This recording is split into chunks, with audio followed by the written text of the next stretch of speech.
Ada dugaan setelah awak media cross-check di lapangan ada salah satu alat berat jenis ekskavator, beko menggunakan solar bersubsidi. Tanggal 1 Juli tahun 2022. Sesuai Peraturan Presiden, Perpres, Nomor 191 Tahun 2014, pengguna BBM tertentu termasuk solar subsidi hanya ditunjukkan bagi rumah tangga, usaha mikro, usaha pertanian, usaha perikanan, transportasi dan pelayanan umum.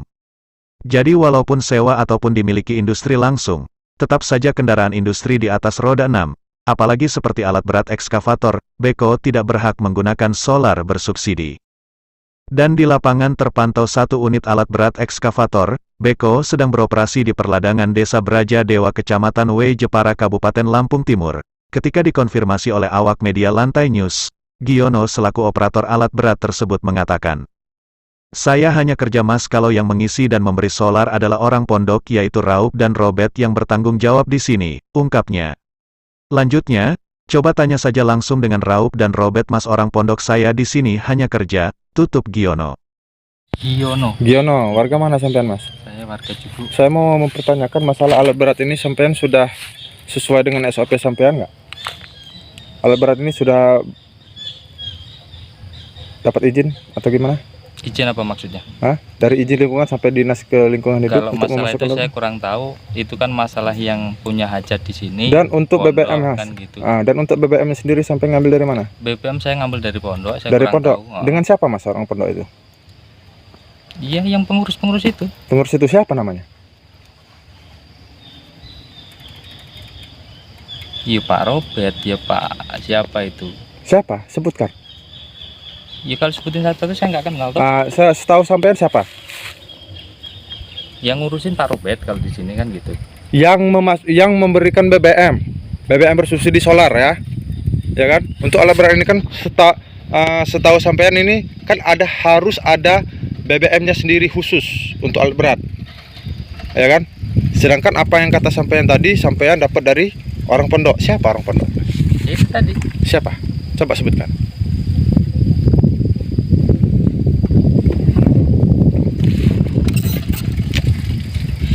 Siapa? Sebutkan.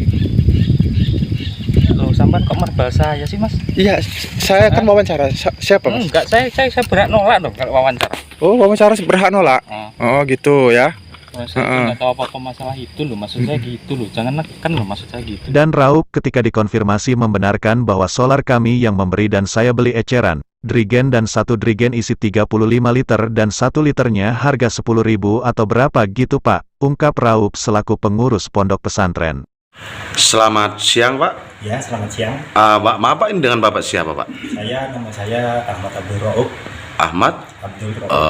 Domisili mana Pak? Mana? Domisili mana Pak? Domisili? Iya. Domisili tempat saya Lampung Tengah. Lampung Tengah. Sampai berada di desa mana nih Pak? Saya berada di Desa Braja Dewa. Braja Dewa. Sebagai apa Pak? Sebagai apa sampai? Sebagai pengurus pondok pesantren. Pesantren apa Pak? Yang mewakili untuk pekerjaan. Oh ya, oke Pak. Dan satu hal Pak yang mau saya pertanyakan, untuk legalitas alat berat di sana itu apa itu Pak? Kita legalitas alat berat, kita hanya menyewa tempat penduduk biasa, masyarakat, kita menyewa alat berat untuk menggali tanah kita, bukan menggali, jadi mengurangi, menyeset. Iya. Menyeset untuk dijadikan lahan uruk. Tanah uruk ya. Lokasinya rawa, karena kalau nggak ditimbun itu nggak bisa dibangun. Oke. Dan satu hal Pak yang saya pertanyakan, apakah rawa itu diboleh untuk diuruk Pak? Sudah dapat izin dari kabupaten setempat. Kita sudah dapat izin IMB, sudah ada. Dan untuk BBM-nya sendiri Pak? Nah, Untuk BBM-nya sendiri itu dapat dari mana Pak? kalau BBM ya kita kan di sini dengan mendapatkan BBM itu kita ambil ke masyarakat sekitar. Masyarakat cerita, bukan khusus Pak ya, berarti ya dari Bukan BBM khusus ya? Karena kita bukan proyek, karena kita lembaga pendidikan pondok pesantren. Gitu. Dan juga BBM itu serupa apa? BBM apa Pak itu Pak? Itu berupa solar. Itu berapa Pak ngambilnya Pak? Itu drigenan apa gimana? Itu dirigen. Dirigen. Nah, itu Sampean eceran Pak ya? Ya, Eceran. eceran. Kita Itu satu beli- dirigen berapa Pak? Kita beli itu kan satu dirigen isinya 35 liter. Nah. 1 liternya itu 10.000 berapa gitu, saya agak lupa. Aha. Itu Pak ya.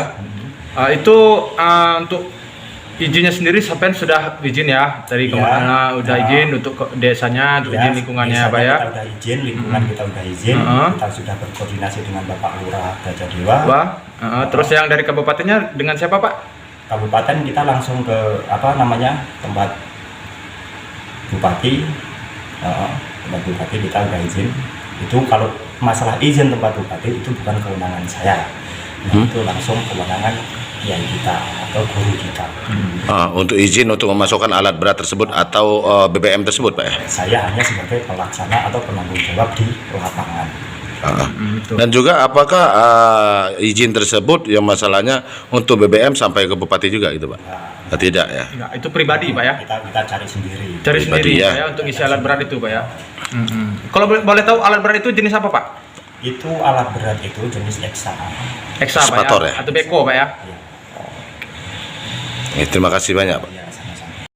Mendengar pengakuan dari Raup, disinyalir ada dugaan penyalahgunaan BBM non-subsidi dalam mengoperasikan alat berat itu. Padahal seharusnya alat berat menggunakan solar non-subsidi. Karena pengoperasian alat berat dalam setiap kegiatan industri maupun komersial, mencari keuntungan sendiri, seharusnya tetap menggunakan BBM non-subsidi yang sesuai peruntukannya. Jika hal itu terjadi adanya dugaan penyalahgunaan BBM bersubsidi, berarti itu jelas-jelas melanggar Pasal 55 Junto Pasal 56 Undang-Undang Nomor 22 Tahun 2001 tentang Minyak dan Gas Bumi. Penyalahgunaan itu akan diancam pidana penjara maksimal 6 tahun dan denda maksimal 6 miliar. Meminta kepada aparat penegak hukum, APH, Polres Lampung Timur dan pemerintah Kabupaten Lampung Timur yang terkait untuk meninjau alat berat tersebut, dan apabila benar penggunaan BBM tersebut bukan peruntukannya tolong ditindaklanjuti sesuai undang-undang dan hukum yang berlaku di NKRI. Mr. Joe Lantai News TV melaporkan. Untuk pemberitaan saja Pak, untuk tentang legalitas legalitas itu Pak. Kalau saya cuma disuruh, Ya disuruh siapa Pak? ya disuruh Pak Roop lah. Pak Raub, dari mana itu Pak?